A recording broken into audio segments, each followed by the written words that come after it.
Hi, my name is Lance Mason. I'm a New York licensed CPA and the founder of Count.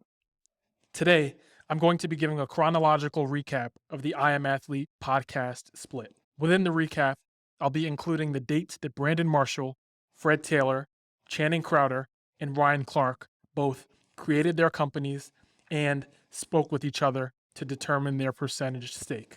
This recap will be broken into the following phases. Phase number 1, before the podcast. Phase number 2, starting the podcast. Phase number 3, the between period. Phase number 4, follow up. Phase number 5, all parties prepare for a split. Phase number 6, new podcast setup. Phase number 7, new podcast launch. Phase number 8, new podcast trademark registration. And phase number 9, Brandon Marshall's press run. Phase number 1, before the podcast. By performing an entity search on the Florida Division of Corporations official website, we see that 3 entities were formed in September of 2019. House of Athlete LLC, House of Athlete Enterprises LLC, and House of Athlete Holdings LLC. All 3 of these are domestic entities. Phase number 2, starting the podcast. Fred Taylor, Brandon Marshall, and Channing Crowder seem to be in agreement here. The first discussion was Brandon coming to Fred and Channing and asking if they'd be interested in doing a podcast. It was spring of 2020. Our former co-host and Brandon, he stopped by and said, "Hey, look, guys, you mind doing a podcast? What'd you think about a podcast?"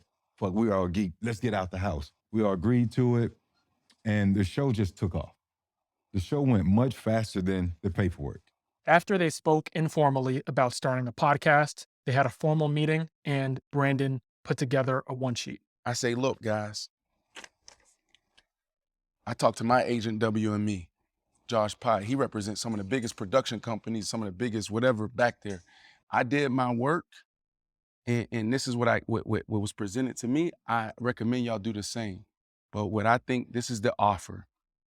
I said, look, everybody can bust it down. You know how we talk, bust it down, bust it down. This is how much it's going to cost us, the investment for the production for season 1. SA's involved too, so boom, we all sitting there. It's going to be about 100 and something thousand, about 35,000 a piece. But then I also said merch, because merch was a big thing, because I'm studying a lot of other people too. So I'm like, it's probably going to be like a $10,000 investment for website, and then we got to get product. So like whatever you invest is what you get out, however y'all want to participate. But if y'all don't choose to do that, then here's a per show episode fee. So I gave 2 options. Well, within that meeting were initial discussions. Fred voiced that he wanted ownership, and Channing said, "I'll just take the per show fee." From the beginning, Fred was like, you know what? I believe in ownership. He said, I believe in ownership. Boom. All right, say no more. Channing said his exact words, I like security. I don't really like to take those chances or whatever. I'm going to take the per show fee. Because this took place in the spring, we can look at other events that happened during that time. In April of 2020, an entity was formed, House of Athlete Performance LLC. And then on April 21st of 2020, the trailer for I Am Athlete is published. Phase number 3, the between period. The podcast starts, they're recording, putting out content, and then all of a sudden, once the podcast takes off, Fred calls a meeting with Brandon and says that they should tighten up the business. Fred T come, and he like, yo, let's have that meeting. So I was like, say no more, let's talk. Come in Tuesday, come in Tuesday. That's exactly what I said. Come in Tuesday in the office at noon. So I'm up there at noon, me and S.A. sitting there, no Fred T. Oh, he didn't come? No show, no call. Also, that's fine. He's like, oh man, I missed it. You know what I'm saying? Boom, boom, boom. Okay, that's cool. Let's never reschedule, whatever. This is important because Fred doesn't mention it. He just mentions a second meeting. Fast forward to, let's just say March of 2021. We had a second meeting to try and iron out some things. Because Brandon says the second meeting was about 4 or 5 months after the no show, no call, we can work backwards from there and get to approximately October of 2020. So October of 2020 was when there was the no show, no call. Now, if we empathize with Fred, there's likely a reason why he didn't call. So from October of 2020 to March of 2021, when the second meeting happened, he was likely trying to figure out, how do I get the information that I need to get the valuation I deserve? So what else happened between the time period of October 2020 to March of 2021. In January of 2021, Ryan Clark formed DB Precision LLC in Louisiana, which will be important later because this entity ends up being one of the members of the entity that owns the pivot. Phase number 4 is the follow-up.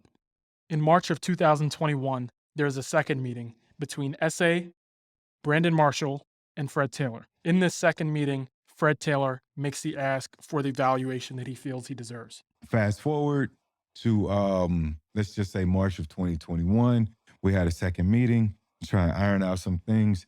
That conversation really didn't go as we all thought. And this is where Fred and I bumped heads. We sit in the office and he like basically like, yo, I want X percent. I'm like, I don't, like, bro, like everything changed because the investment was bigger.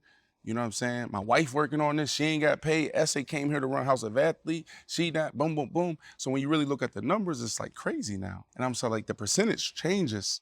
It's no longer you get a quarter of everything because of what, you know what I mean? This is where Fred got frustrated. If I can't get the same valuation, you know, where the thought commenced, right?